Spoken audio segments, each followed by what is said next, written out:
Good morning বন্ধুরা, সকালবেলা তোমাদেরকে গুড মর্নিং জানিয়েই তাই ব্লগটা শুরু করলাম। আর তোমরা এখানে দেখতে পাচ্ছ ম্যাগি করে দিয়েছি ডিম দিয়ে মেয়েকে। মেয়ে সকালবেলা ওটাই টিফিন করেছে। আর তারপরে তোমাদের দাদা বাজার থেকে চলেও এসছে, তোমরা দেখতে পাচ্ছ দাদা একটু কাটাকুটি করেও দিচ্ছে। আর আমি কিন্তু রান্না করেছি চিকেন।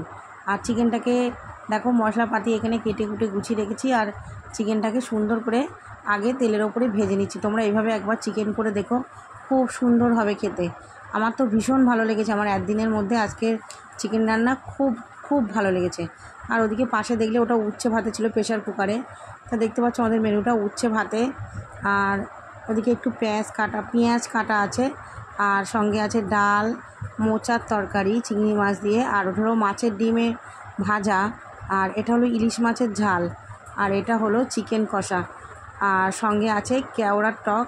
তোমাদের দাদা খেতে ভীষণ ভালোবাসে। তা তোমাদের আজকের আমাদের দুপুরের মেনুটা কেমন লাগলো সেটাও অবশ্যই একটু কমেন্ট করে জানিও। মাংসের কালারটা দেখে অবশ্যই একটু বলো কেমন হয়েছে, যদিও খুব সুন্দর হয়েছে খেতে। তারপরে দেখো সন্ধেবেলা আবার একটা মেনু নিয়ে চলে এসেছি, একটু রোল বানাবো। তা সুন্দর করে 4টে রোল বানিয়ে নিলাম সন্ধ্যের টিফিন। তা আজকের ব্লগটা তোমাদের কেমন লাগলো অবশ্যই কিন্তু একটু কমেন্ট করে জানিও। সব খাওয়া দাওয়ার ওপরে নিয়েই তোমাদের একটা ছোট ব্লগ দিয়ে দিলাম। ভালো লাগলে অবশ্যই আমার পাশে থেকো, যেভাবে তোমরা পাশে আছো সেভাবেই থেকো। আর রোলগুলো কেমন হয়েছে অবশ্যই একটু জানিও, যদিও বাড়িতে করেছি তার জন্য কাগজ দেওয়া হয়নি ওর গায়ে। তা খেতে কিন্তু মোটামুটি ভালোই হয়েছে আমার মতে বলে, খুব খারাপ হয়নি। কারণ দেখো বাইরে একটা রোল কিনতে গেলে অভাবে 30-40 টাকা দাম নেবে, আর বাড়িতে যদি একটু মানে খাটাখাটনি করে করা যায় আমার মনে হয় না খুব একটা খারাপ হয় খেতে।